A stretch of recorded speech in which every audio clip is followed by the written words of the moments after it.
কোরআন শুনলে ঈমান বাড়ে।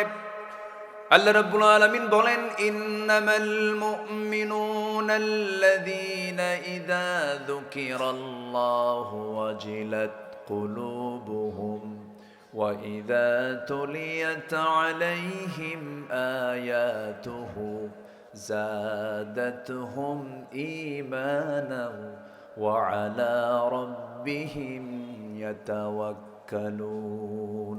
জোরে বলুন আল্লাহু আকবার। প্রকৃত মুমিন কারা?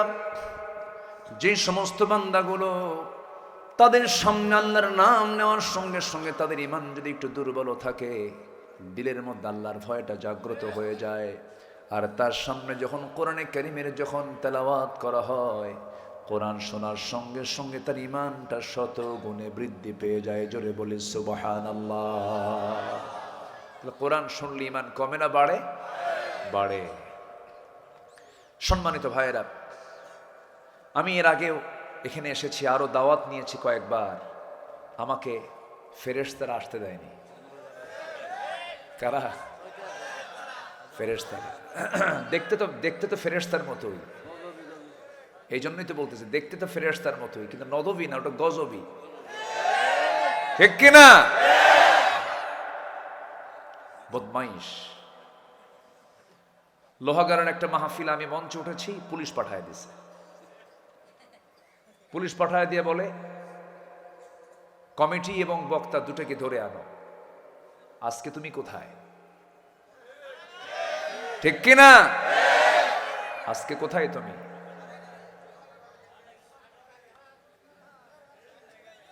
সম্মানিত বন্ধুগণ, এই মাহফিল আমাকে দুবার আসতে দেয়নি। কমিটি চোখের পানিতে গাল ভিজে শেষ করেছে, আফসোস করেছে। সব আয়োজন সম্পন্ন। কি হবে? মাহফিল হবে না কেন?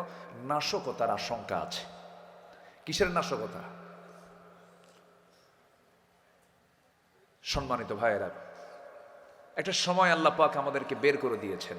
সম্পূর্ণ কৃতিত্ব একমাত্র এই বিজয়ের পিছনে সম্পূর্ণ কৃতিত্ব কার? বলেন কার? যদি ওই যুব সমাজ, ছাত্র বৈষম্য বিরোধী আন্দোলনের যে নেতৃবৃন্দ, ওরা যদি একটু ভয় পেত, আসতো এই সময়, এই পরিবেশ আসতো? দিলের মধ্যে ভয় দূর করে দিয়েছেন, দিল থেকে সাহস জুগিয়েছেন তিনি আমার কে? যদি ভয় চলে আসতো, ইল্লা তানফিরু ইউআযিবকুম আযাবান আলীমান ওয়া ইস্তাবদিল কওমান গায়রাকুম ওয়া লা তাদুররুহু শাইআ।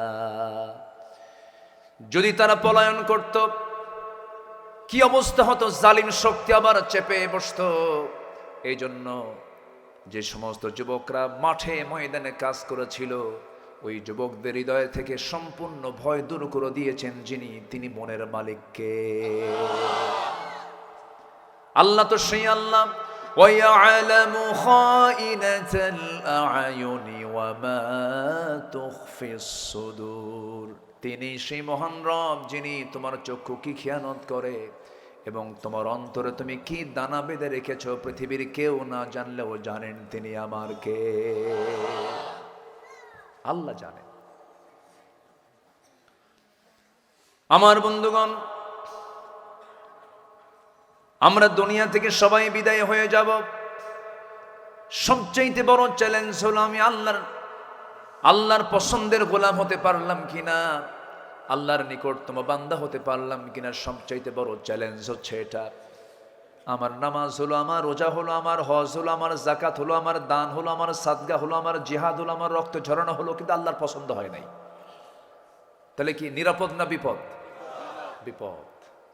এই জন্য সবাইকে কাছে নেওয়ার আগে সবচেয়ে কাছে নেওয়ার চেষ্টা করতে হবে কাকে? আল্লাহকে। সবার আগে আল্লাহকে কাছে নিতে হবে। আমার আল্লাহ যদি আমার হয়, আর কাউকে না হলেও কোনো সমস্যা নাই। সবার আগে আমার আল্লাহকে নিতে হবে, আল্লাহকে কাছে টানতে হবে। আসি আলাইহিস সালাতু ওয়াস সালাম দুনিয়ার সব কিছু মাইনাস করে আল্লাহকে কাছে টেনেছেন। সুবহানাল্লাহ বলবেন না?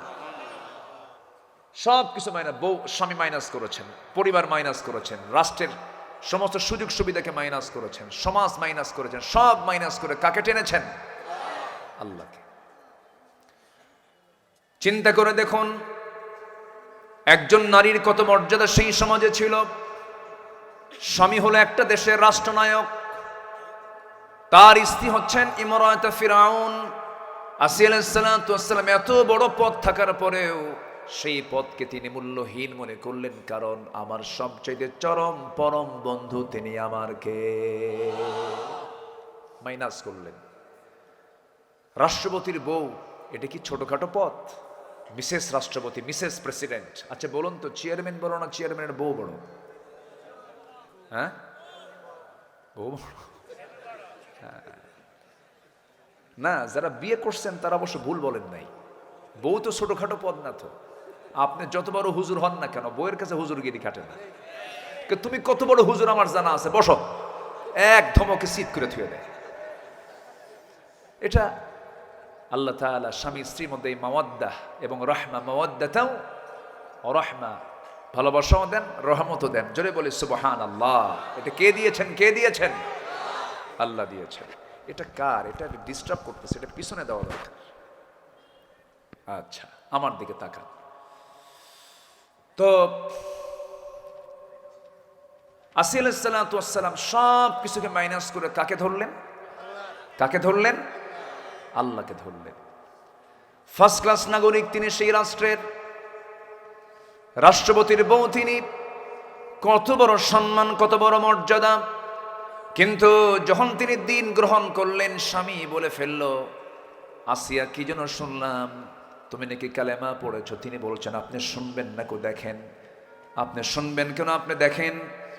সঙ্গে সঙ্গে আসিয়ার মুখ থেকে বের হলো, আশহাদু আল্লা ইলাহা ইল্লাল্লাহু ওয়াহদাহু লা শারীকা লাহ।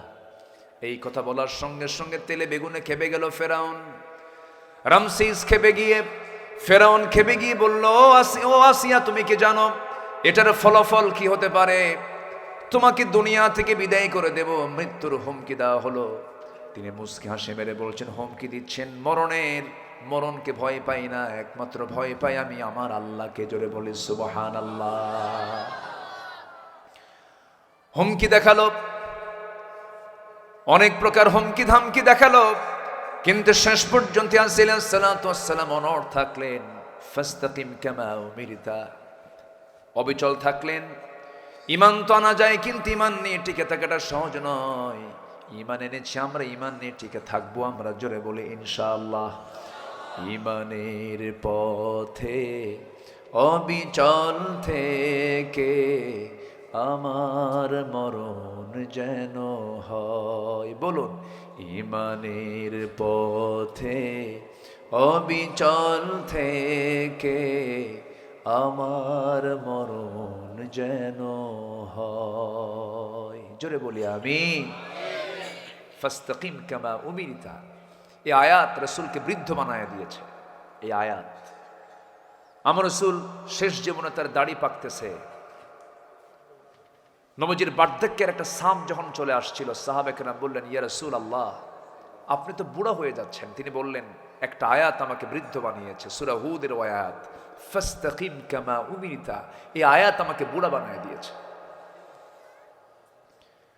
অনেক ওয়েটফুল আয়াত। আসিয়া আলাইহিস সালাম টিকে থাকলেন, সব ছেড়ে দিয়ে বন্ধু খুঁজলেন কাকে? ইন্নামা ওয়ালিয়্যুকুমুল্লাহু ওয়া রাসূলুহু ওয়াল্লাযীনা আমানুল্লাযীনা ইউকিমুনাস সালাতা ওয়া ইউতুনাজ যাকাতা ওয়া হুম রাকিউন। ومن يتول الله ورسوله والذين آمنوا فإن حزب الله هم الغالبون। জোরে বলুন আল্লাহু আকবার। আল্লাহ বলছেন, তোমাদের বন্ধু তিনজন হবে। ওই ইমানদাররা তোমাদের বন্ধু তিনজন হবে। নাম্বার 1 হলো আল্লাহ তোমাদের বন্ধু হবেন। নাম্বার 2, রাসূল তোমাদের বন্ধু হবেন। নাম্বার 3, তোমাদের মধ্যে যারা ইমানদার তারা বন্ধু হবেন।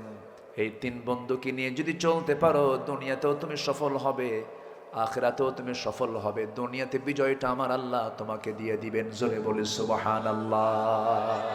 কার কথা? আসতে বলবেন না, কার কথা? আল্লাহর কথা। আমার বন্ধুগণ, আল্লাহকে বন্ধু বানায় নিলেন আসি আলাইহিস সালাতু ওয়াস সালাম। দুনিয়ার কাউকে আপন মনে করলেন না। শেষ পর্যন্ত জল্লাদ তার সামনে দাঁড়ায় গেছে, হাতের মধ্যে অস্ত্র নিয়া। জল্লাদ করলো কি, করাত নিয়ে সামনে হাজির হয়ে গেল। করাতের চিত্র তার চোখের সামনে যখন দেখিয়ে দেওয়া হলো, ফেরাউন শেষবারের মতো এসে বলছে, আসিয়া শোনো, সর্বশেষ তোমাকে একটা কথা বলে দিচ্ছি, কি করবে বলো তো? তোমার মৃত্যুর সামনে একদম মুখোমুখি হয়ে গেছে, পরিবার তছনছ হলো, আমার মান সম্মান সব শেষ হয়ে গেল, কি করবে বলো? আসিয়া মুসকে হাসি মেরে বলছেন, আমার স্বামীকে আপনি কি হুমকি দিচ্ছেন জানি না, আমি আমার নাকের ভিতরে জান্নাতের ঘ্রাণ পেতেছি। আমি আমার নাকের মধ্যে জান্নাতের ঘ্রাণ পাওয়া শুরু করেছি। সঙ্গে সঙ্গে জল্লাদকে অর্ডার করে দিল। জল্লাদ কপালে লাগায় দিল সেই করাত। যখন লাগায় দিয়েছে, রক্ত যখন ফিঙ্কি দিয়ে পড়তেছে, সেই সময় তিনি সর্বশেষ একটা দোয়া করেছেন, 4000 বছর আগের দোয়া, মুসা আলাইহিস সালামের সেই সময়ের দোয়া। তিনি দোয়া করছেন, রব্বি বিনিলি ইনদাকা বাইতান ফিল জান্নাতি ওয়া নাজ্জিনি মিন ফিরআউনা ওয়া আমালিহি। আল্লাহ, তুমি আমাকে একটা ঘর বানায় দিবা। বুয়ুতুন বহু বচন, বহু ঘর। বাইতান বলেছেন একটা ঘর তুমি আমাকে দিবা। ইনদাকা, আল্লাহ তোমার কাছে। আপনাদের এলাকায় ইন্দি বয়ুন বলে না? ইন্দি আরবি শব্দ, কি শব্দ? ইন্দি বয়ুন। ইন্দি মানে আমার নিকটে, ইনদাকা মানে তোমার নিকটে। ইনদাকা বাইতান ফিল জান্নাহ, আল্লাহ তুমি তোমার কাছে, তোমার সাথে, তোমার ঘরের সঙ্গে, তোমার দেওয়ালের সাথে একটা ঘর বানায় দিও। আল্লাহু আকবার বলেন। তাহলে আসিয়া আল্লাহকে দূরে নিয়েছেন না কাছে নিয়েছেন? একদম বলেন, আল্লাহ বড় জান্নাত আমার লাগবে না, একটা জান্নাত আমাকে দিবা, সেই জান্নাতের মধ্যে একটা ঘর দিবা। সেই ঘরটা ছোট্ট হোক, কিন্তু তোমার ঘরের দেওয়ালের সাথে আমার ঘর যেন হয়। ওয়ানাজ্জিনি মিন ফিরআউনা ওয়া আমালিহি, আল্লাহ তুমি ফেরাউনের অত্যাচার থেকে আমাকে বাঁচাও, তার কর্ম থেকে আমাকে বাঁচাও। শাহাদত বরণ করলেন আসি আলাইহিস সালাতু ওয়াস সালাম। আল্লাহকে কাছে পেতে গিয়ে দুনিয়া থেকে রক্ত ঝরিয়ে বিদায় নিয়া গোটা পৃথিবীর মুসলিম উম্মাকে, ইমানদারকে জানান দিচ্ছেন, ও দুনিয়ার মানুষ, দুনিয়ার সমস্ত মোহ, ক্ষমতা, মায়া, মমতা সব কিছু ছেড়ে আল্লাহর পথে এমন ভাবেই টিকে থাকতে হয়। জোরে বলি সুবহানাল্লাহ। আমরা সবার আগে কাকে চাই? আসতে বলবেন না, কাকে চাই? আমরা আল্লাহকে পেতে চাই। আল্লাহ কবুল করুন। জোরে বলি আমিন। আরো জোরে আমিন। আমার আগে যার দেহের মধ্যে আল্লামা সাঈদীর রক্ত প্রবাহমান, আমার শামীম বিন সাঈদী, তিনি কথা বলেছেন। আসলে এই পরিবারটা যে কত বড় মাজলুম ছিল, দীর্ঘ এই 13-14 বছর কি পরিমাণের যে নির্যাতন হয়েছে, এটার ফলাফল শেষে কে দিলেন? আসতে বলবেন না, কে দিলেন? আল্লাহ কি আছেন? আল্লাহ আছেন না নাই? আল্লাহ শোনেন, আল্লাহ জানেন, আল্লাহ দেখেন, আল্লাহ বুঝেন। যখন যেটা প্রয়োজন সেটাই তিনি দিয়ে দিয়েছেন। মুরব্বীরা প্রায় বলতো, না মরা পর্যন্ত উপায় নাই, বলতো না? না মরা পর্যন্ত উপায় নাই। কই, মরা তো লাগলো না, উনি এমনি বিদায় নিয়েছেন। একটা লজ্জার কথা, পালাইয়া যাওয়া। কি ঠিক কিনা বলেন? যদি কারো বউ যদি সংসার ছেড়ে যদি পালায়া যায়, ওই বউটার কি সম্মান থাকে? সম্মান থাকে? সম্মানিত ভাইয়েরা, আমরা অনেক দেখেছি, আমরা আর পিছনে যা দেখেছি আর ওই রকম চিত্র আর দেখতে চাই না। আমরা একটা নতুন বাংলাদেশ দেখতে চাই। সবাই রাজি আছেন তো? নতুন বাংলাদেশ গড়ার জন্য যেই যে ম্যানিফেস্টো নিয়ে আসুক, কোনো ম্যানিফেস্টো আমার অ্যাকসেপ্ট করা যাবে না। সকল ম্যানিফেস্টো বাদ দিয়ে আমার আপনার একমাত্র জাতির মুক্তির জন্য, জাতির কল্যাণের জন্য দরকার হলো আল্লাহর পক্ষ থেকে নাজিল হওয়া কোরআন দরকার। এই কোরআন রাষ্ট্রীয় পর্যায়ে কায়েম হয়ে যাক। সবাইকে দেখতে চান? এই দৃশ্যকে দেখতে চান? এটা কি সবাই চান? সংগ্রাম করতে হবে। বিজয় কিন্তু এখনো আসেনি। বিজয় কি এসেছে এখনো? মদের দোকান আছে না নাই? জেনার কারবার আছে না নাই? সুদের অঙ্ক হিসাব আছে না নাই? এগুলো সব আল্লাহ হালাল করেছেন না হারাম করেছেন? আমার দেশে এটা আইন আকারে পাশ আছে। কোথায় বিজয় আসছে? এখনো বিজয় আসে নাই। কোন জুয়ার কারবার চলবে না, মদের দোকান চলবে না, জেনার কারবার চলবে না, সুদের কারবার চলবে না। সুদ মুক্ত, জেনা মুক্ত এমন একটি সুন্দর সোনালী সমাজ, রাষ্ট্র যদি গড়তে হয়, আমাদেরকে একত্র হতে হবে, সুসংগঠিত হতে হবে। এটা হচ্ছে সময়ের সবচাইতে বড় দাবি, এক হওয়া। কি হওয়া বলেন তো? এক হওয়া। আমি যেখান থেকে তেলাওয়াত করেছি, তেলাওয়াতকৃত আয়াতটা সূরাতুল হুজুরাত থেকে, আমি শুধু একটা আয়াত আমি তেলাওয়াত করেছি। সময়টা একটু হাতে কম, তো এই ডেটটা খুব অল্প সময় আমি দিয়েছি। দেখে আগামী বছরও আমাকে কমিটি বলেছেন, আমি আসার চেষ্টা করব। জোরে বলি ইনশাআল্লাহ, জোরে বলি ইনশাআল্লাহ। আমি একটু জানান দিলাম ইনশাআল্লাহ, আল্লাহ যদি তৌফিক দেন আগামীতে আবার আসা হবে। তো আমি যে আয়াত থেকে তেলাওয়াত করেছি, একটু ওই আয়াতের দিকে আস্তে আস্তে চলে যাচ্ছি। যদি আমরা এক থাকতে পারি তবেই সম্ভব। ছোটখাটো যত মতনৈক্য আছে, ইখতিলাফ আছে, এগুলোকে আমরা ভুলে গিয়ে মুখের বিনয় না, হৃদয়ের বিনয় দিয়ে, মুখ দিয়ে আমি বিনয় প্রকাশ করছি কিন্তু দিলে আমার অহংকার দিয়ে ভরা। আমার দেশে কিছু অহংকারী আলেম আছে, আসতে বলবেন না? আছে না নাই? এলেমের অহংকার করে, আছে না? বহু আছে। আপনাদের যিনি এই বিগত সময়ে যিনি এমপি ছিলেন, এলেম কিন্তু কম নাই, এলেম ভালোই আছে। এলেম কম ছিল না, অনেক এলেমই ছিল, কিন্তু এলেমটা ইসলামের কাজে লাগায় নাই। ইসলামকে ধ্বংস করা যায় কেমনে, সেই কাজে লাগিয়েছিল।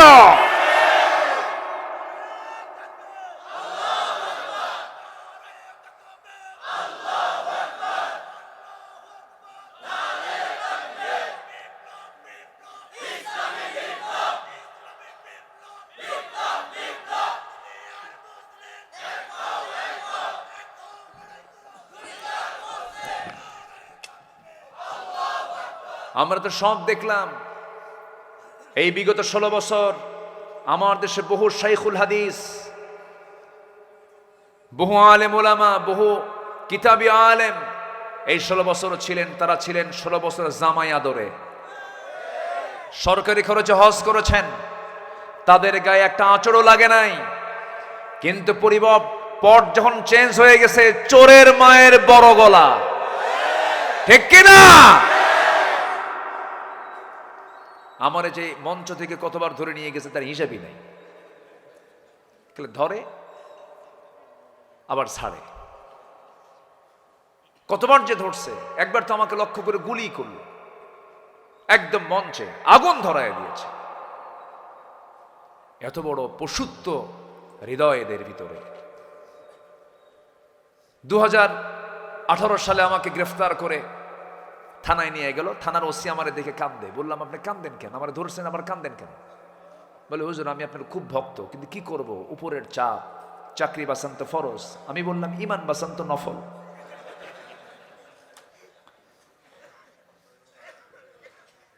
মামলা খান দিয়া বলল, হুজুর নির্বাচন পর্যন্ত একটু থাকেন ভিতরে, নির্বাচন হয়ে যাক। ঢুকলাম জেলখানায়।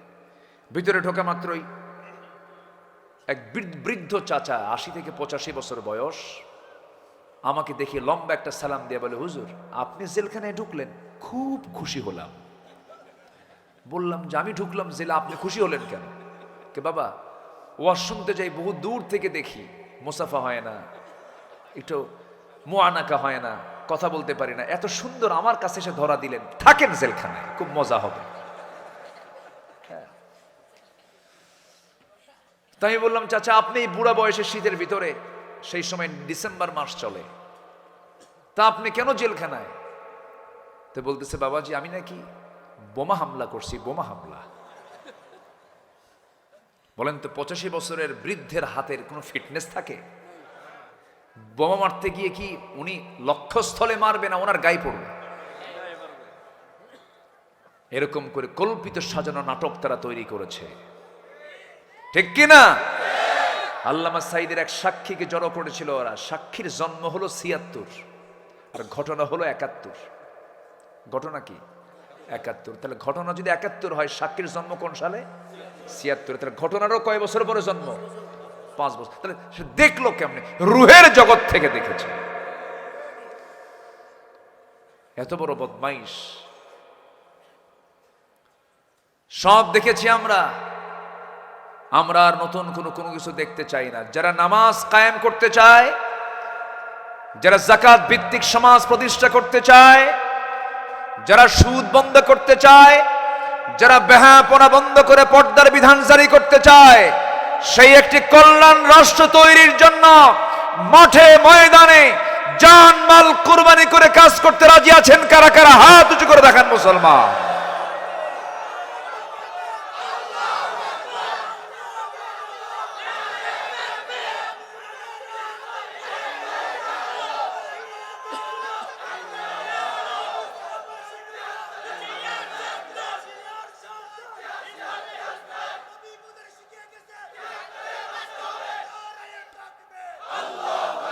আল্লাহ কবুল করুন, জোরে বলে আমিন। সম্মানিত ভাইয়েরা, 53 বছর পর দেশ আধিপত্যবাদীদের সবল থেকে একটু মুক্ত হতে পেরেছে। বলি আলহামদুলিল্লাহ, জোরে বলি আলহামদুলিল্লাহ। আমার দেশ দিল্লি নিয়ন্ত্রিত নয়, আমার দেশকে নিয়ন্ত্রণ করব আমরা, ঢাকা নিয়ন্ত্রণ করব, ঠিক কিনা?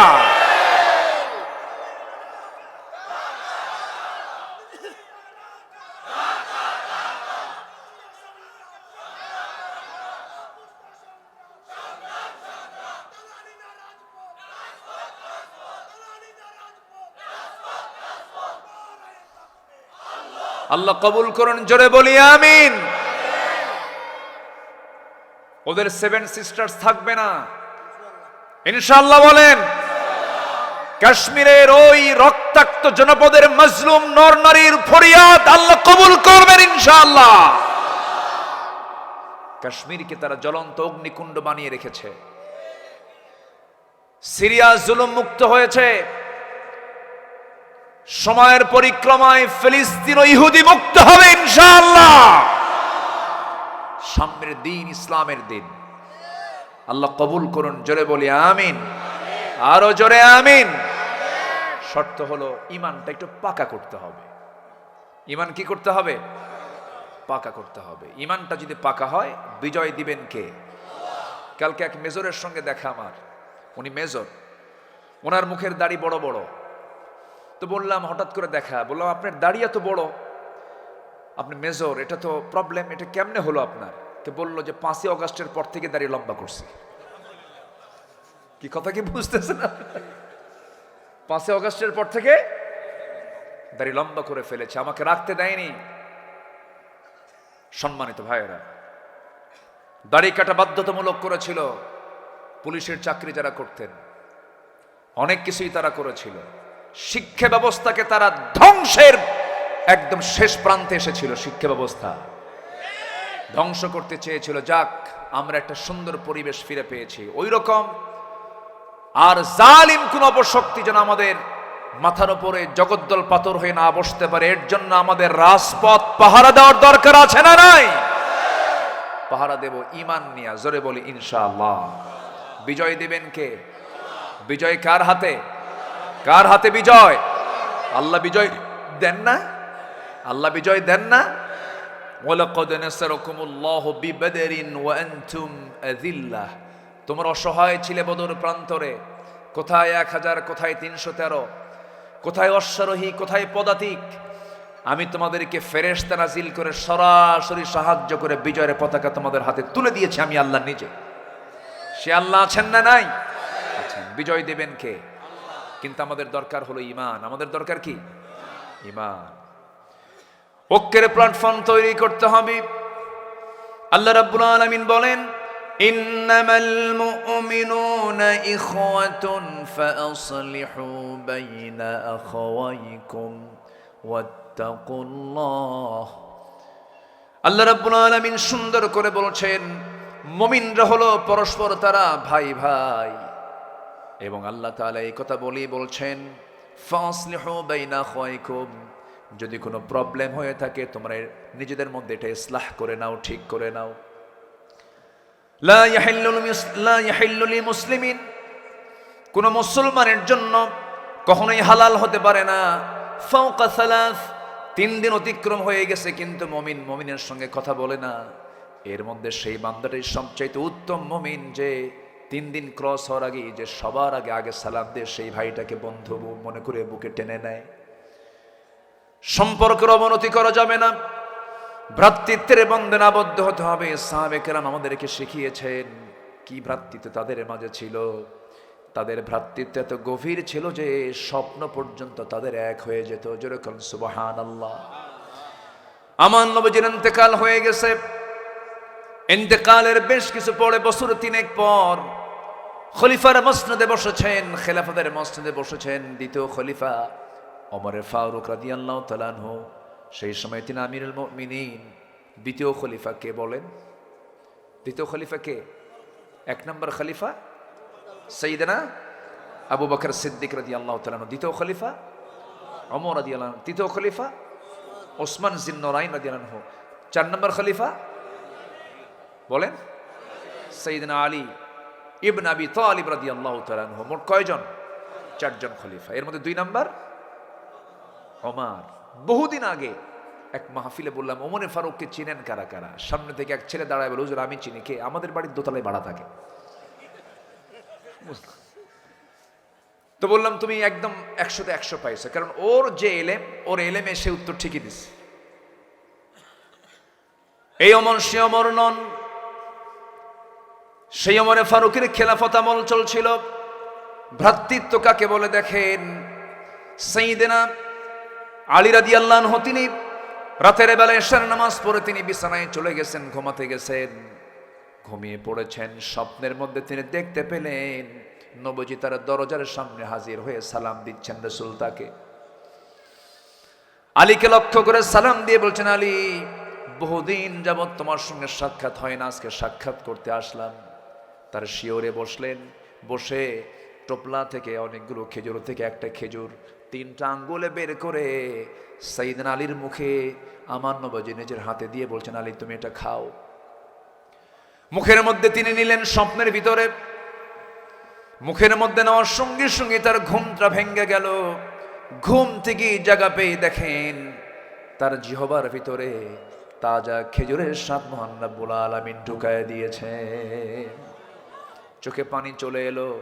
ওযু বানালেন, নামাজে দাঁড়ালেন, তাহাজ্জুদ পড়লেন। তাহাজ্জুদটা হলো ইমানদারদের জীবনের জন্য একটি স্পেশাল ইবাদত। একটা পরিপূর্ণ ইমানদারের জন্য নামাজ কয় ওয়াক্ত বলেন? বলেন কয় ওয়াক্ত? সয়ল কয় ওয়াক্ত? 6টা ওয়াক্ত। এর মধ্যে ওমিনাল লাইলি ফাতাহাজ্জাদ বিহি নাফিলাতান লাকা আসা আন ইয়াবআসাকা রাব্বুকা মাকামান মাহমুদা। আমার বন্ধুগণ, পাক্কা ইমানদারের জন্য নামাজের ওয়াক্ত হলো 5টা নয় 6টা। নাম্বার 1 হলো তাহাজ্জুদ। নাম্বার 1 কি বলেন? তাহাজ্জুদ। যদিও নফল, কিন্তু ফজরের আগে। ফজরের আগে। এরপরে হলো ফজর, এরপরে হলো জোহর, এরপরে হলো আসর, এরপরে হলো মাগরিব, এরপরে হলো এশা। যদি কোনো বান্দা যদি তাহাজ্জুদটা যদি মিস না করতে পারে, সেই তাহাজ্জুদের ফলাফল এমন একটা ফলাফল, তাহাজ্জুদের সময় আল্লাহ রাব্বুল আলামিন বান্দাকে খাস করে কাছে টেনে মাফ করতে চান। আলা মিন মুস্তাগফিরিন ফাগফির লাহ। কোন ক্ষমা প্রার্থী আছো আমার কাছে ক্ষমা চাবে? তাহাজ্জুদের সময় আমার কাছে চাও, আমার সামনে সেজদায় পড়ে কাঁদো। আমি প্রথম আসমানে এসে আমি তোমাকে ক্ষমা করার জন্য রেডি হয়ে দাঁড়ায়া যাই। জোরে বলেন সুবহানাল্লাহ। আমাকে মাফ করতে চান, তিনি আমার কে? আসতে বলবেন না, তিনি আমার কে? আল্লাহ তাআলা। আমার বন্ধুগণ, এই জন্য আমরা 5 ওয়াক্ত নামাজ তো পড়বই। সবার কাছে আমি উদাত্ত আহ্বান জানাবো, আমার আল্লাহ এখন রাতটা ছোট করেছেন না বড় করেছেন? শুধু বড় না, অনেক বড়। যদি কেউ এশার নামাজ পড়ে মোবাইল ফোন টেপাটিপি না করে, অন্য কোনো সময় জায়গা পরিবেশ আড্ডা টাড্ডা না দিয়ে যদি এশার নামাজ পড়ে যদি সে ঘুমিয়ে পড়ে, তার ঘুম ফুরে যাবে, ঘুম আর থাকবে না। তিনটার মধ্যেই। আল্লাহু আকবার বলেন। এশার নামাজ পড়ে রাসূল কোনো কথা বলতেন না, কোনো কথা পছন্দ করতেন না, খাবারও খেতেন না, এশার আগেই খাওয়া দাওয়া করতেন। আমার নবীজি এশার আগেই খাওয়া দাওয়া কমপ্লিট করতেন। এশার কারণ রাতের ঘুমের অন্তত 3 ঘন্টা আগে খেলে পরে ওই বান্দার সহজে কোনো রোগ হবে না। আমার নবীজি এশার নামাজের আগে খেয়ে নিতেন। এশার নামাজ পড়ে কথা বলাকে তিনি খুব একটা পছন্দ করতেন না, ঘুমিয়ে পড়তেন। কেন? ওয়ামিনাল কুমিল লাইলা ইল্লা কালিলান নিসফাহু আবিন কুস মিনহু কালিলা। জোরে বলুন আল্লাহু আকবার।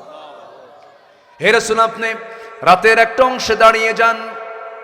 কুমিল লাইলা ইল্লা কালিলা, রাতের একটা অংশ আপনি দাঁড়িয়ে যাবেন, আপনি আমার কাছে চাবেন। আমার নবীজি সেজদার মধ্যে ডুকরে ডুকরে কাঁদতেন, এত কান্নাকাটি করেছেন যাই নামাজ ভিজে যেত। একটা হাদিস এসেছে, আমার নবীজি যখন কাঁদতেন সেজদার ভিতরে তার কান্নার আওয়াজটা হতো কেমন? কোন চুলার উপরে যদি গরম পানি যদি জাল দেওয়া হয়, নিচে চুলায় আগুন জ্বলতেছে, পানি টকবক করলে, পানি সিদ্ধ হলে যেমন টকবক টকবক করে যে আওয়াজটা হয়, আমার নবীজি যখন সেজদায় পড়ে কাঁদতেন তখন ওই রকম টকবক আওয়াজ আমার নবীর মুখ থেকে বের হতো। আমার নবীজি এত কাঁদতেন, অস্থির হয়ে যেতেন।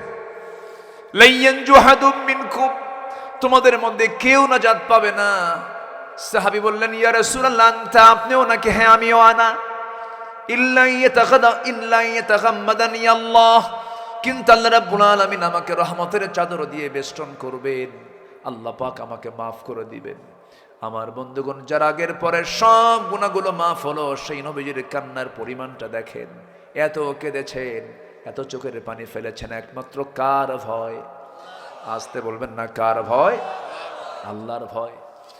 আমার বন্ধুগণ, কথায় কথা বেড়ে যায়, মূল পর্বে চলে আসি। সাইয়েদনা আলী ঘুম থেকে জাগা পেলেন, তাজা খেজুরের স্বাদ ফুটে উঠলো তার জিহ্বার মধ্যে। নামাজে দাঁড়ালেন, চোখের পানি ফেলে ফেলে কেঁদে আল্লাহর শুকরিয়া আদায় করলেন। হারে, কতদিন পর নবীর চেহারা দেখতে পেলাম। যে স্বপ্নে রাসূলকে দেখতে পায় সে কি মিথ্যা দেখে না সত্য দেখে? এই স্বপ্ন কখনো শয়তান ধারণ করতে পারে না। সাইয়েদনা আলী ফজরের জন্য প্রস্তুতি নিয়ে নিলেন, ফজরের নামাজ পড়তে যাবেন। ফজরের নামাজের ইমামতি করছেন বেতনভুক্ত কোনো ইমাম নয়, দেশের কোনো কর্মচারী নয়, দেশের কোনো কর্মকর্তা নয়। নামাজ পড়াচ্ছেন শাসক যিনি, তিনি হলেন মসজিদের ইমাম। জোরে বলি সুবহানাল্লাহ। এমন চিত্র কি আমার দেশে দেখতে চান? সবাইকে দেখতে চান? যেদিন বাংলার জমিনে দেখতে পাবো বঙ্গভবন থেকে বের হয়ে বাইতুল মুকাররমের নেতৃত্ব দিচ্ছে বঙ্গভবনের বাসিন্দা, যেদিন দেখতে পাবো রাষ্ট্রপতি বাইতুল মুকাররমের খতিবের দায়িত্ব পালন করছেন, সেদিন দেখতে পাবো বাংলাদেশের আকাশে আল্লাহর রহমতের বারিধারা বর্ষণ শুরু হয়েছে। এমন চিত্র কি দেখতে চান আপনারা? আল্লাহ, তুমি আমার দেশে একটা অমর দিয়ে দাও। জোরে বলে আমিন, আরো জোরে আমিন। এ পর্যন্ত যত পাইছি আমরা, অধিকাংশ বিড়ি খাওয়া লোক পাইছি। কি লোক পাইছে? বিড়ি খাওয়া, খালি বিড়ি খাইতো। ওই নেতৃবৃন্দের চেহারার দিকে তাকাবেন, ঠোঁট দেখলেই তো মনে হয় বিড়িখোর, পাক্কা বিড়িখোর। কি আসতে কন কেন? ঠিক কিনা? বিড়ি খাওয়া কি কন? কেউ তো কিছু কয় না। এই আমার এলাকায় অবশ্য বিড়ি খাওয়ার মাসালা দেওয়া খুব কঠিন। প্রচুর বিড়ি টানে অনেকে। হাইরে, বিড়ি টান মারে, শীতের মধ্যে কমে না বাড়ে? ইটের ভাটা ফেল, এত খাওয়া খায়, এক টানে ধোয়া 3 তলায় পাঠায়। আছে না নাই? আচ্ছা, আবার মাহফিলে এসে প্রশ্ন করে, হুজুর বিড়ি খাওয়া কি জায়েজ আছে? উনি জায়েজের চেষ্টায় থাকেন না। সকল নেশাকে হারাম করেছেন কে বলেন তো? বলেন বলেন কে? আগে মানুষ মদ খায় না, আগে বিড়ি খায়, আগে টানাটানি, এরপরে ঢালাঢালি। ঢালাঢালির ছোট ভাই হলো টানাটানি, টানাটানি থেকেই কোথায় ঢালাঢালি। কোন নেশার দিকে আমরা যাব না, জোরে বলি ইনশাআল্লাহ। পান খাবেন, পান খান, সমস্যা নেই। পান তো রস, গাছের রস, এটা পান খেলে স্টমাক ভালো থাকে, পানের রসে হজমের কাজ হয়, ভালো, সমস্যা নেই। কিন্তু পানের সাথে আবার হাকিম পুরি রহমতুল্লাহ আলাইহি কেন? কি ঠিক আছে কি না? হ্যাঁ, এখানে প্রবলেম আছে। আমি সবাইকে কিন্তু ব্যালেন্স করে ধরেছি, সবাইকে ব্যালেন্স করে ধরেছি, কিন্তু আমি কাউকে ছাড় দেইনি। দাদির বয়স 80 বছর, দাদি কি খাও? খালি পান খাই। ওর মধ্যে কি বাবা ওটা দেখিস না, মানে জর্দা খায় কেন? কোন নবীর ইতিহাসে কিরকম পেয়েছেন? কোন আম্বে কেরাম তারা পান খেয়ে তাদের দাঁত এরকম লাল বানাইছে, এরকম পাইছেন কোথাও? আমার নবীজির জীবনের শেষ সময় পর্যন্ত আম্মা জান আয়েশা বলেন, নবীজির শেষ আমল ছিল মেসওয়াক করা। আমার নবীজির দাঁতগুলো যখন তিনি হাসি মারতেন, মুক্তোর দানার মতো ঝিলিক মারত। জোরে বলি সুবহানাল্লাহ। মুখটা পরিচ্ছন্ন রেখেছেন আমার নবী মুহাম্মদ সাল্লাল্লাহু আলাইহি ওয়াসাল্লাম। তো সাইয়েদনা ওমর ফারুক নামাজে দাঁড়ায় গেছেন, নামাজ শুরু হয়ে গেছে। সাইয়েদনা আলী গিয়ে প্রথম কাতারে জায়গা পেলেন না, দ্বিতীয় কাতারে জায়গা পেলেন না, তৃতীয় কাতারে গিয়ে ঠিক মাঝখান বরাবর তিনি জায়গা পেলেন, নামাজে দাঁড়ায় গেলেন। একজন ওই রাষ্ট্রের মজলিসের শুরার সদস্য প্রথম কাতারে জায়গা নাই, দ্বিতীয় কাতারে জায়গা নাই, তৃতীয় কাতারে তিনি দাঁড়ায় গেছেন। ওই সময় কোন মুসল্লাকে জায়নামাজ ফেলে রাখতো না, যে আগে যেত সে সবার সামনে দাঁড়াতো। কারণ মসজিদে যে সবার আগে যাবে তার সওয়াব কম না বেশি? যে সবার আগে যাবে সেই প্রথম কাতারে বসবে, কিন্তু কোনো ব্যক্তি দেখা যাবে না, যে সবার আগে আসবে সে সবার সামনে বসবে, ঠিক কিনা? কিন্তু আমার দেশে জায়নামাজ দিয়ে মসজিদও দখল, মসজিদের জায়গাও দখল করে। বিশেষ নেতা আসবেন, 10টার থেকে জায়নামাজ রেডি প্রথম কাতারে, আছে না নাই বলেন তো? কে আসবেন? সভাপতি 7 দিন নামাজ পড়ে নাই। কয়দিন নামাজ পড়ে নাই? 7 দিন নামাজ পড়ে নাই। শুক্রবার উনি আসবেন কেন? উনি সভাপতির পদ ঠিক রাখার জন্য আসবেন। 7 দিন মদ খায়া শুক্রবারে খদ্দরের পাঞ্জাবি পড়ছে আর মশা লুঙ্গি পড়ছে। লুঙ্গির আওয়াজ, পাঞ্জাবির আওয়াজ, খালি খস খস খস খস, আজান এরকম, আজান এরকম। চলে আসলো মসজিদের প্রথম কাতারে, বসলো, সবার আগে এসে সবার সামনে বসলো। এখনো যাদের মসজিদগুলোতে সভাপতি এবং সেক্রেটারি যারা সুদখোর ঘুষখোর আছে, কান ধরে ঘাড় ধাক্কা দিয়ে মসজিদ থেকে বের করে দেন নেতৃত্ব থেকে। 1 সেকেন্ড থাকার কোন অধিকার। ইন্নামা ইয়ামুরু মাসাজিদাল্লাহ মান আমানা বিল্লাহ। মসজিদের দায়িত্ব পালন করবে যাদের মধ্যে আখিরাত আছে, যাদের মধ্যে নামাজ আছে, যাদের চেহারায় রাসূলের গন্ধ পাওয়া যায়, তারা নেতৃত্ব দেবে। কোন মোসারু নেতা মসজিদের দায়িত্ব পালন করতে পারবে না। এখন তো নেতাদের দুটো গুণ লাগে, একটা মোষ মোটা, একটা পেট মোটা। কি? একটা মোষ থাকা লাগে 2.5 ইঞ্চি হাইব্রিড জাতের মোষ। কি জাতের? হাইব্রিড, একদম 2.5 ইঞ্চি মোটা, সই 2.5 ইঞ্চি, আর পেট একখান 10 মাসের মতো হলেই চলবে। এত বড় পেট আর মোষ একখান। ওই সমস্ত নেতৃত্বের মুখে আমরা থুতু মারি। যাদের মধ্যে নামাজ নাই, যাদের মধ্যে দিন নাই, যারা মদের বোতল নিয়ে থাকে, রাত্রেবেলা যারা নারীবাজি করে, ওই সমস্ত নেতৃত্বের মুখে তোমরা জুতা মারো, থুতু মারো। আমার বন্ধুগণ, সাইয়েদনা আলী প্রথম কাতারে জায়গা পেলেন না। চিন্তা করুন, আলীর মতো মানুষ প্রথম কাতারে জায়গা নাই, তৃতীয় কাতারে দাঁড়ায় গেছে। দ্বিতীয় খলিফা নামাজ পড়ালেন। নামাজ শেষ করার পর মাসনুন দোয়াগুলো, আল আযকারু বা'দুস সালাত, ফজরের পরে কিছু কি বলে, ফরজ নামাজের পরে কিছু সুন্নাত দোয়া আছে। রাসূল বেশ কয়েক মিনিট তিনি বসে বসে এই দোয়াগুলো পড়েছেন। আল্লাহুম্মা আনতাস সালাম ওয়া মিনকাস সালাম তাবারাকতা ইয়া যাল জালালি ওয়াল ইকরাম। আমার নবীজি পড়েছেন আল্লাহুম্মা আইন্নি আলা যিকরিকা ওয়া শুকরিকা ওয়া হুসনি ইবাদাতিক। রাসূল পড়েছেন আল্লাহুম্মা লা মানিআ লিমা আতাইতা ওয়া লা মু'তিয়া লিমা মানা'তা ওয়া লা ইয়ানফা'ু যাল জাদ্দি ওয়া মিনকাল জাদ। লা ইলাহা ইল্লাল্লাহু মুখলিসিনা লাহুদ-দীন ওয়া লাউ কারিহাল কাফিরুন। এরকম করে আমার নবীজি ফরজ নামাজের পর আল্লাহর নামগুলো বলতেন, সূরা ফালাক পড়তেন, সূরা নাস পড়তেন, সূরা ইখলাস পড়তেন। এরপর আমার নবীজি সুবহানাল্লাহ আলহামদুলিল্লাহ আল্লাহু আকবার 100 বার করে বলতেন। কিন্তু সাইয়েদনা ওমর ফারুক রাদিয়াল্লাহু আনহু সালাম ফিরেই দেরি করলেন না, চট করে দাঁড়ায় গেলেন। হাদি এসেছে, এক টোপলা খেজুর হাদি এসেছে। সাইয়েদনা ওমর ফারুক হাদিয়াটা হাতের মধ্যে নিলেন, মুস্কি একটা হাসি মারলেন। প্রথম কাতারে থাকা মুসল্লিদের কাউকে দায়িত্ব না দিয়ে ওমর ফারুক নিজেই 2টা 3টা করে খেজুর দিয়ে যাচ্ছেন। দ্বিতীয় কাতার কাভার করলেন, তৃতীয় কাতারে সবাইকে 2-3টা করে খেজুর দিয়ে যখন আলীর সামনে চলে আসলেন, তার আগের জনকেও 2-3টা খেজুর হাতের মধ্যে দিলেন। কিন্তু আলীর সামনে যখন দাঁড়ালেন ওমর ফারুক কেঁদে কেঁদে বলছেন, আলী মুখটা ফাঁকা করো। মুখটা ফাঁকা করলেন। অনেকগুলো খেজুর থেকে টোপলা থেকে একটা খেজুর হাতের মধ্যে নিয়া 3 আঙ্গুলে খেজুরটা নিয়া আমার নবীর প্রিয় সাহাবী সাইয়েদনা আলীর মুখে ওমর ফারুক উঠায়া দিয়ে বলেন, আলী খেজুরটা খাও। খেলেন খেজুর। এবার বলছেন, আর তোমাকে দেওয়া হবে না। সাইয়েদনা আলী বলছেন, ভাই ওমর, আমার আগের জনকে 2-3টে খেজুর হাতে দিলেন, আবার টোপলার মধ্যে কিছু খেজুর রয়ে গেছে, আপনি আমাকে একটা খেজুর তাও মুখে দিলেন কেন?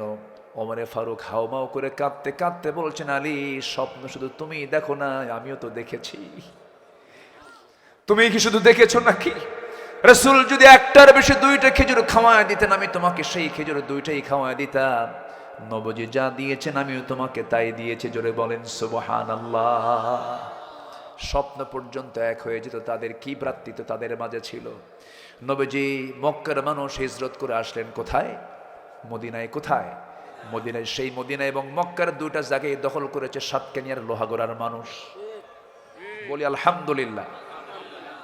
মক্কা এবং মদিনার এক টুকরো সাতক্ষীরার লোহাগড়া, কি বলে সাতকানিয়ার লোহাগড়া, সাফওয়া টাওয়ার, দাল্লা তাইয়্যিবা, জমজম টাওয়ার সব সাতকানিয়ার লোহাগড়া।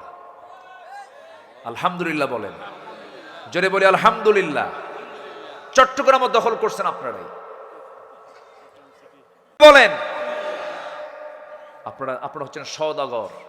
এখানকার সভাপতির নাম কি? হ্যাঁ, ব্যবসায়ী সব।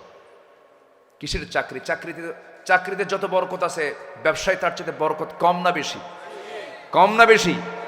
সাতকানিয়া লোহাগড়ার মানুষ চাকরিতে বিশ্বাসী না ব্যবসায় বিশ্বাসী? একদম খালি শূন্য নিয়ে বসে, একদম শূন্য নিয়ে বসে 0 থেকে হিরো হয়ে যায়। বলি আলহামদুলিল্লাহ। এরকম বহু নজির আছে না নাই? আচ্ছা, ব্যবসায় বরকত কে দিয়েছেন? আল্লাহ। আমার নবীজি মক্কা থেকে মদিনায় চলে আসলেন, হিজরত করলেন। নবীর সাথে কিছু কিছু সাহাবী ছিলেন, তার বিশাল সম্পদের মালিক একজন ছিলেন আব্দুর রহমান ইবনে আউফ রাদিয়াল্লাহু তাআলা আনহু। তিনিও হিজরত করলেন। নবীর সাথে যখন মদিনায় চলে আসলেন, বউটা রেখে এসেছেন, সন্তান রেখে এসেছেন, কোটি কোটি টাকার ব্যবসাও রেখে এসেছেন। নবীজির সামনে একদিন অসহায়ের মতো বসে আছেন। নবীর সামনে রাসূল দেখে কেঁদে ফেললেন। বলছেন, ওরে আব্দুর রহমান, আমি তোমাকে নিজের চোখে দেখেছি মক্কায় তোমার কত বড় সম্পদ ছিল। তোমার ছেলে আছে, মেয়ে আছে, বউ আছে, বাচ্চা আছে, সব রেখে দিয়ে আজকে তুমি আমার সঙ্গে মদিনায় এসেছো। তোমার বড় কষ্ট হচ্ছে মনে হয়। মুস্কি হাসি মেরে আব্দুর রহমান বলছেন, হুজুর, দুনিয়ার সব কিছু মাইনাস করলে ও আমি আমার আল্লাহ এবং রাসূলকে মাইনাস করতে পারবো না। জোরে বলি সুবহানাল্লাহ। সাইয়েদনা আব্দুর রহমান ইবনে আউফ আশারায়ে মুবাশশিরার একজন সাহাবী ছিলেন। 10 জন সাহাবী জান্নাতের সংবাদ পেয়েছেন। এর মধ্যে একজন হচ্ছেন অন্যতম আব্দুর রহমান ইবনে আউফ রাদিয়াল্লাহু তাআলা। তিনি একজন মিলিয়নার সাহাবী ছিলেন। কি ছিলেন? মিলিয়নার সাহাবী, কোটি কোটি টাকার মালিক তিনি ছিলেন। এক্সপোর্ট ইম্পোর্টের বিজনেস করতেন মক্কায়। সেই সব ব্যবসাগুলো রেখে দিয়া মদিনায় যখন চলে আসলেন, রাসূল বলছেন, আব্দুর রহমান, তোমার বড় কষ্ট হচ্ছে, তোমার জন্য কিছু ব্যবস্থা করে দেই। হুজুর, কিচ্ছু লাগবে না। এক ধনী আনসার সাহাবীকে ডাক দিয়ে বলছেন, আনসার সাহাবী, এদিকে আসো।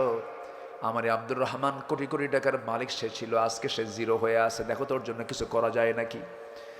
আনসার সাহাবী করলেন কি, ঘোড়ার পিঠে আব্দুর রহমান ইবনে আউফ রাদিয়াল্লাহু আনহু ঘোড়ার পিঠে তুলে নিয়া মদিনার সবচেয়ে বড় বড় 2টা খেজুর বাগান দেখা দিয়ে বলতেছে, ভাই আব্দুর রহমান, রাসূল আমাকে পাঠিয়ে দিয়েছেন তো আপনাকে আমার সাথে এই 2টা বড় বড় খেজুর বাগান দেখা দিলাম। যে বাগানটা পছন্দ হবে সে বাগানটা এই মুহূর্তে আমি আপনার নামে দলিল করে দেব। আব্দুর রহমান বলছেন, ভাই আর কি করবা বলো? এবার বলছেন, ভাইরা আর কি করব? এই মদিনার কোন মেয়ের বাবা তার মেয়েকে আপনার সঙ্গে বিয়ে দেবে না, কারণ ঘর নাই, বাড়ি নাই, টাকা নাই, পয়সা নাই, কেমন করে মেয়ের বাবা আপনার সঙ্গে বিয়ে দেবে? আপনার তো যৌবন আছে, আল্লাহ আমাকে 2টা স্ত্রী দান করেছেন, যে কোনো একটা স্ত্রীকে আমি তালাক দেব, আপনি আমার দ্বিতীয় বউটাকে আপনি আপনার বউ বানায় নিবে। আল্লাহু আকবার বলবেন না? এই কথা শোনা মাত্রই আব্দুর রহমান ইবনে আউফ কেঁদে ফেলে দিলেন। কেঁদে ফেলে মুহাজির আব্দুর রহমান ইবনে আউফকে বুকের মধ্যে জড়িয়ে ধরে বলছেন, আনসারের সাহাবীকে জড়িয়ে ধরে পরস্পরকে বলছেন, মুহাজিরের সাহাবী বলছেন, ভাই আনসারের সাহাবী, তুমি আজকে আমাকে কথার মধ্য দিয়ে যে সন্তুষ্ট করেছ, খেজুর বাগানও লাগবে না, বউটাও তালাক দাও লাগবে না, আমাকে একটু বাজারে দেখায় দাও, একটু ব্যবসা বুঝায় দাও। ছোট্ট একটা ব্যবসা ধরে দেওয়া হলো, ব্যবসা শুরু করলেন। এমন বরকত হলো যে আল্লাহ পাক সেই বরকত কোনোদিন পুরা শেষ করতে দিলেন না। কয়েক রতি সোনা কামাই করলেন, বিয়ের প্রয়োজন মনে করলেন, মেয়ে দেখতে গেলেন, মেয়ে পছন্দ হলো, বিয়ে শাদী করে ফেললেন। নবীজিকে জানাতে পারেন নাই। 3-4 দিন পরে নবীর দরবারে হাজির হয়েছেন। তার সুন্দর পোশাক এবং গায়ের সুগন্ধি দেখে রাসূল মুস্কি মুস্কি হাসি মেরে বলছে, আব্দুর রহমান, ঘটনা তো অন্যরকম দেখি, কেন বিয়ে করছো নাকি তুমি? হুজুর বিয়ে করছি।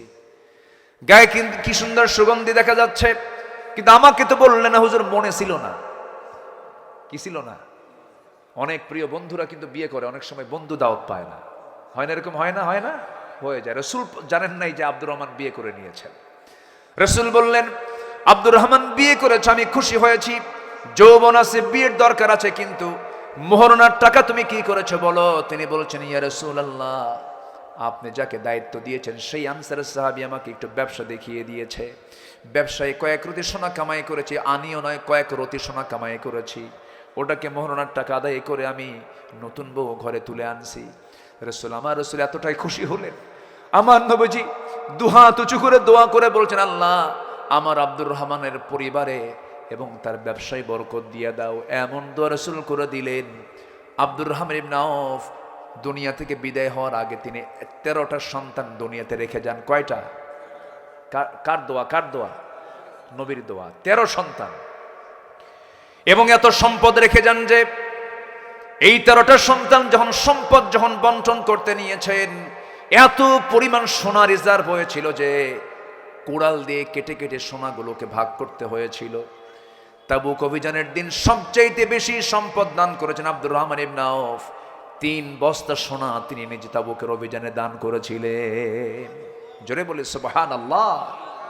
সাহাবীরা পরস্পরকে কি মোহাব্বত করেছেন, কি ভ্রাতৃত্ব তাদের মাঝে ছিল, এই জন্য তাদের বিজয় এসেছে। এখন সময়ের সবচাইতে বড় দাবি হলো ইন্নামাল মুমিনুনা ইখওয়া, মুমিনরা পরস্পর ভ্রাতৃত্বের বন্ধনে আবদ্ধ হবে। ফাসলিহু বাইনা আখাইকুম, ছোটখাটো কোনো বিষয়কে পাত্তা না দিয়ে, এগুলো কি ইস্যু না টেনে এনে ভ্রাতৃত্বের বন্ধনে শিশাডালা প্রাচীর হয়ে আগামীর দেশ, কোরআনের দেশ নির্মাণের জন্য সর্বাত্মক প্রস্তুতি নিতে হবে মুসলমান। এই তৌফিক সবাইকে আল্লাহ পাক দান করুন। জোরে বলি আল্লাহুম্মা আমিন। আরো জোরে আল্লাহুম্মা আমিন। এরপর আল্লাহ বলছেন, ওয়াত্তাকুল্লাহ, তুমি ভয় করো কাকে? আসতে বলবেন না, কাকে? যার দিলে আল্লাহর ভয় আছে, পৃথিবীর কোনো ভয় তাকে পরাজিত করতে পারবে না। আমরা ভয় করব কাকে? এক জায়গায় না সব জায়গায়? আল্লাহকে ভয় করব এক জায়গায় না সব জায়গায়? মসজিদেও আল্লাহ, বাইরেও, আলোতে আল্লাহ, আধারেও আল্লাহ, একাও আল্লাহ, কি জমাতেও আল্লাহ, ইনফরাদি ইজতিমাই, সব জায়গায় কে? আসতে বলবেন না, কে? আল্লাহ থেকে ফাঁকি, আল্লাহ থেকে ফাঁকি দেবে, আল্লাহকে ফাঁকি দিতে পারে এমন কোন সুযোগকে পৃথিবীর কোন মানুষের আছে? এই জন্য আমরা আল্লাহকে সবচেয়ে বড় রাজসাক্ষী বানাবো। সবাই তো নামাজের ওয়াদা করেছে, আমার শামীম ভাই বলে গেছেন। আলহামদুলিল্লাহ, আমরা সবাই নামাজ পড়বো। জোরে বলি ইনশাআল্লাহ। এশার আজান হয়েছে আরো প্রায় 45 মিনিট আগে আজান শুনেছি আমরা। নামাজের জন্য যারা নামাজি তাদের ছটফট হচ্ছে, কখন পড়বো নামাজ, কখন পড়বো নামাজ। কিছু কিছু ভাই উঠে যাচ্ছেন, আমি তাদেরকে মানাও করছি না, কারণ তাদের মধ্যে নামাজের একটা ঝোঁক চলে আসছে। তো নামাজের পর আবারও বয়ান হবে, থাকবেন না? আসতে বলেন, থাকবেন না সবাই? জি, আচ্ছা আচ্ছা। সম্মানিত ভাইয়েরা, সম্মানিত বন্ধুগণ, না এখানে নামাজ হবে তো? এখানেই নামাজ হবে, এখানে প্রমাণ নামাজ ইনশাআল্লাহ। জোরে বলি ইনশাআল্লাহ।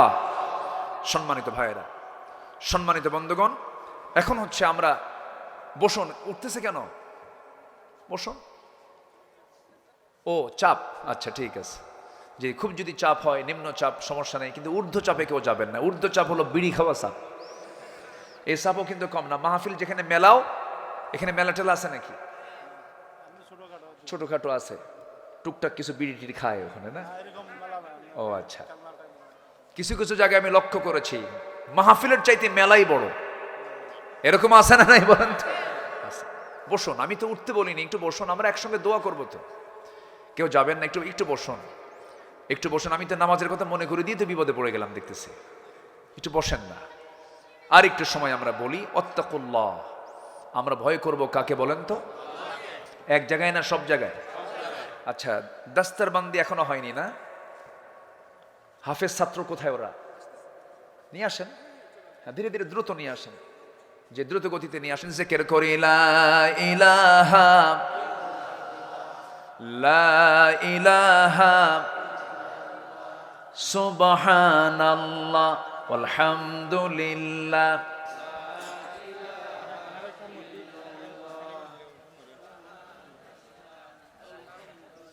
আরো জোরে সুবহানাল্লাহ। আমি কিন্তু উঠতে বলিনি, উঠলে কিন্তু আমি মনে করি এটা শৃঙ্খলা ভঙ্গের মামলা হয়ে যাবে, কিন্তু ফেরেশতারা কিন্তু মামলা দিয়ে দেবে। একটু বসেন না? মাহফিলের শৃঙ্খলা রক্ষার দায়িত্ব কি একার না সবার? বসেন, আমরা দোয়া করব একটা। ফাসুবহানাল্লাযী লা ইহসা ইমতিনানুহু বিল লিসানি ওয়ালা বিল কলম। نشهد أن لا إله إلا الله وحده لا شريك له ونشهد أن سيدنا وحبيبنا ومولانا محمدا عبده ورسوله الذي أرسله بالحق بشيرا ونذيرا وداعيا إلى الله بإذنه وسراجا منيرا. فقد قال الله تعالى في كلامه المجيد وفرقانه الحميد: أعوذ بالله من الشيطان الرجيم. بسم الله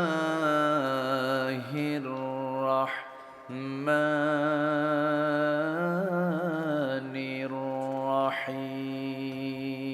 الرحيم.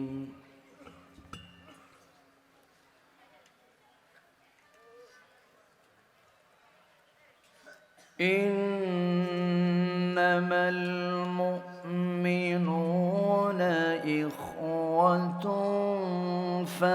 فأصلحوا بين أخويكم.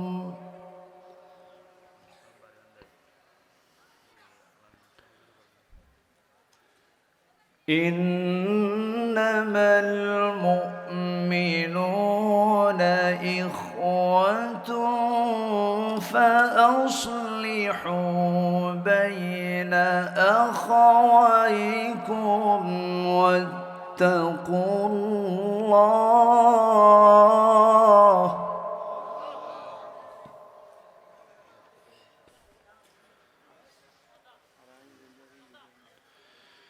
إنما المؤمنون إخوة فأصلحوا بين أخويكم واتقوا الله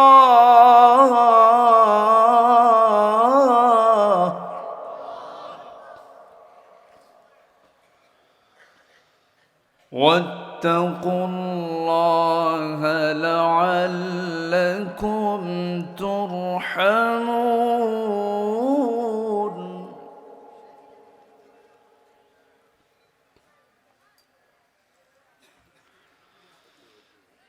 الله أكبر. بسم الله الرحمن الرحيم.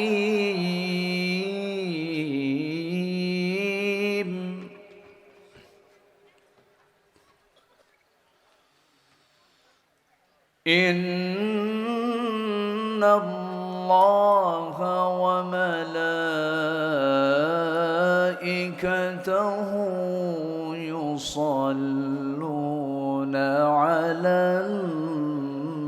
النبي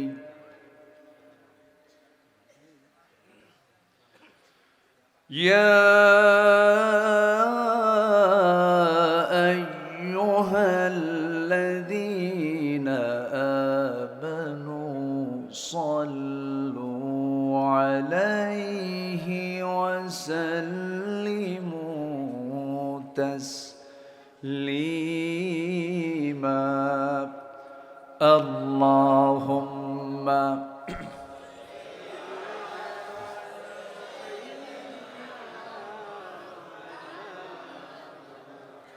وعلى آل سيدنا।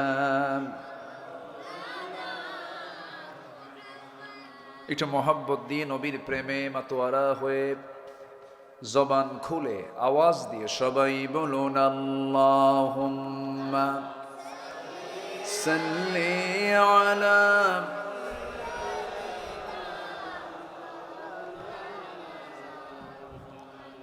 وعلى آل سيدنا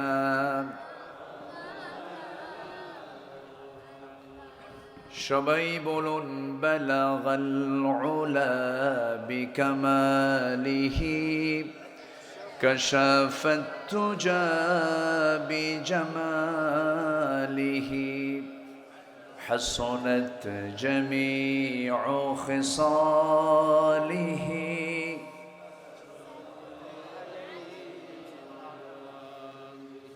سورة يوسف بداري حكمة لقمان ما قارئ قرآن باري یہ دل سادمان ما بلغ العلا بكماله كشف التجا بجماله حسنت جميع خصاله صلوا আমি কোরআনের সুর মাঝে শুনেছি যে নাম, আজানের সুর মাঝেও শুনেছি সে নাম। ও নাম শুনেছি আমি আমার হৃদয়, হে রাসূল নবীজি তোমায়, হে রাসূল নবীজি তোমায়। সবাই বলি সাল্লাল্লাহু আলাইহি ওয়াসাল্লাম।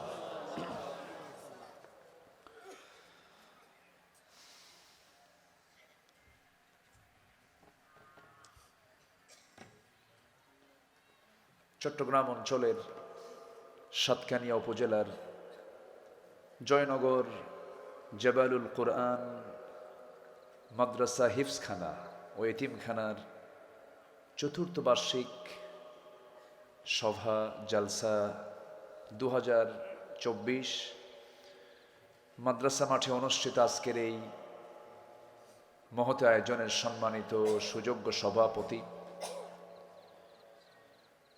আজকের মাহফিলের বরেণ্য সাহেবে সাদর জনাব আলহাজ ইসমাইল সওদাগর, আজকের মহৎ আয়োজনের সম্মানিত প্রধান অতিথি, দক্ষিণ এশিয়ার বৃহত্তম ইসলামী সংগঠন বাংলাদেশ জামাত ইসলামীর চট্টগ্রাম মহানগরীর সম্মানিত আমির, কারা নির্যাতিত মজলুম জননেতা, সাতকেনিয়া লোহাগাড়া নির্বাচনী আসনের সাবেক এক্স পার্লামেন্টারিয়ান জনাব শাহজাহান চৌধুরী, আজকের মাহফিলের বরেণ্য অতিথি শহীদ আল্লামা দেলোয়ার হুসাইন সাঈদী রাহিমাহুল্লাহর সুযোগ্য সন্তান, আমার অত্যন্ত কাছের, আমার হৃদয়ের ভাইজান মুহতারাম আলহাজ শেখ শামীম বিন সাঈদী হাফিজাহুল্লাহ, আজকের মাহফিলের বরেণ্য অতিথিবৃন্দ, হাজারাত উলামায়ে কেরাম, ফদলায়ে ইজম, সুশীল সমাজ, জাতির শ্রেষ্ঠ সন্তান, শিক্ষক মণ্ডলী, জাতির বিবেক সাংবাদিক বৃন্দ, সামনে উপস্থিত দূরে কাছের বিভিন্ন স্থান থেকে ছুটে আসা কালেমার ঝান্ডাবাহী, তাওহীদের পতাকাবাহী, দ্বীন ইসলামের নরসারদুল বীর মুজাহিদ, প্রাণ প্রিয় সম্মানিত দ্বীনি ভাইরা, আড়ালে বসে আছেন শ্রদ্ধেয়া সম্মানিতা মা বোনেরা, আলোচনার সূচনায় আনুষ্ঠানিকতার মধ্য দিয়ে আমার পক্ষ থেকে আবারও দিল খোলা সালাম, আসসালামু আলাইকুম ওয়া রাহমাতুল্লাহি ওয়া বারাকাতুহু। ওনারা বেগুন কেন আছেন? আই গম আছি, ভালো আছি আলহামদুলিল্লাহ। চেষ্টা করি কথা বলার, কিন্তু পারি না, ধরা খেয়ে যাই। তবে আপনারা গালি দিলে আমি টের পাই।